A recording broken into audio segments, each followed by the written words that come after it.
اوس په تاسو شناختی کارت کې کوم کیو آر کوډ چې دی هغه به اډ کیږي. د پاکستان د حکومت تر طرف نه یو بهترین اقدام چې دی هغه مخې ته راغلی دی. مخکې به د نادره طرف نه تاسو ته دوه قسمه شناختی کارتونه چې دی هغه ملاویدله.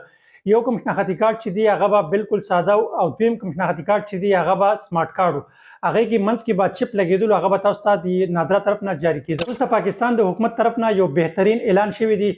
اوس دغه دوه شناختی کارتونه چې دی دا به ختمیږي او تاسو ته به یو نوی شناختی کارت چې دی هغه به تاسو ته جاری کیږي. هغه شناختی کارت کې بدن نه کیو آر کوډ لګیدلی. دا نن د پاکستان د حکومت تر طرف نه اعلان مخې ته راغلی دی. په دغه شناختی کارت کې به نور چینجینګ چې دی هغه به ډیر زیات هم کیږي او د دې کوم سکیورټي چې دا هغه به ډیر زیاته سخت وي.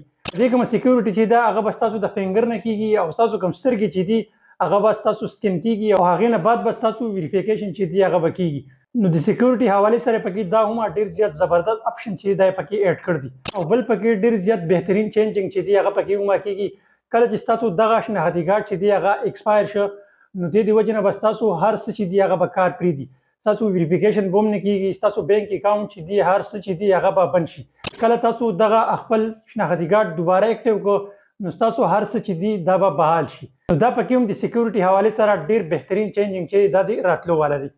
بل کوم چینجینګ چې پکې دوی نو کوم چې د 60 کالونو بره کوم مشرانی د غوښ نخښتي کارت چې دی هغه به لایف ټایم لپاره هغه چې دی هغه به چینج کول بیا نه راځي. خاص کرکه هغه کسانو لپاره پکې ما ډیر زیات زبردست سیستم اډ کیږي چې کم کسان معذور دي. او په شناختی کارت کې به خصوصي لاندې لیکلي چې دا ډیسیبل دي. څه قسم مسلې پکې هغه به پکې لاندې ورته ومه لیکلي. دا یو نوې اپډیټ چې دا د نادره تر طرف نه راغلی او ما چې تاسو سره شیر کما دا ویډیو ډیر زیاته معلوماتي ده. دا خپل مرګرو سره لازمي شیر کړئ او د نوې ویډیو لپاره موږ لره کې اجازه تلوي الله په امان.